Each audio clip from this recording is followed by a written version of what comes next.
Ano ba ang sinasabi ng batas po dito? Bawal. Sa ilalim ng ating batas, yung ating Consumer Welfare Protection Act, okay?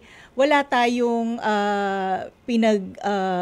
pinipermiso, no? Walang permiso, kumbaga, yung no return, no exchange policy, no? At kung bibisitahin ninyo kahit ang website ng DTI, at yun ay nakalagay doon, no? Ang 3 Rs, no, na rights ng isang consumer, ayan ay ang karapatan to return, karapatan for replacement, at karapatan for repair.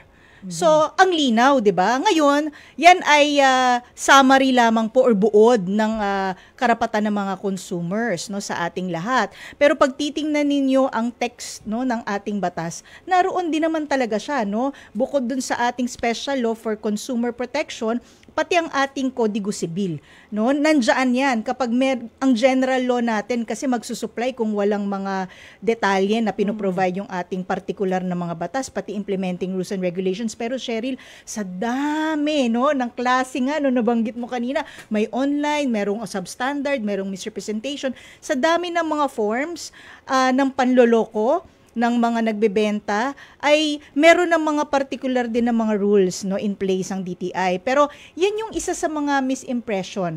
Like if I will compare it by analogy, sa parking. Okay.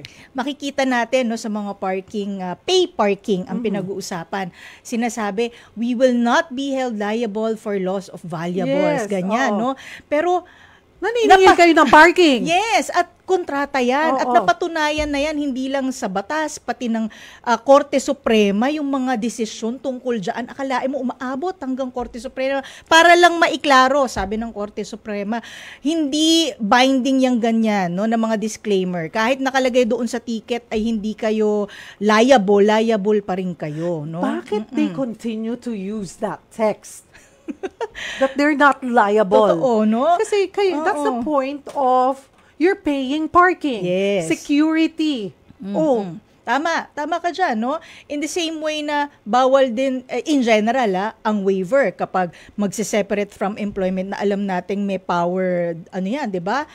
Difference between employer and employee. Alam nating naka-ready-made na yan at pipirmahan. At later on, pag nagdemandahan, is-strike down as invalid ang waiver. So, babalik tayo, bakit ginagawa pa rin nila? At dito pumapasok yung sagot kita. At ibang mga efforts na i-cascade ang information. At tama yung sinabi mo nung simula pa lang, umpisa natin na dapat educated tayo.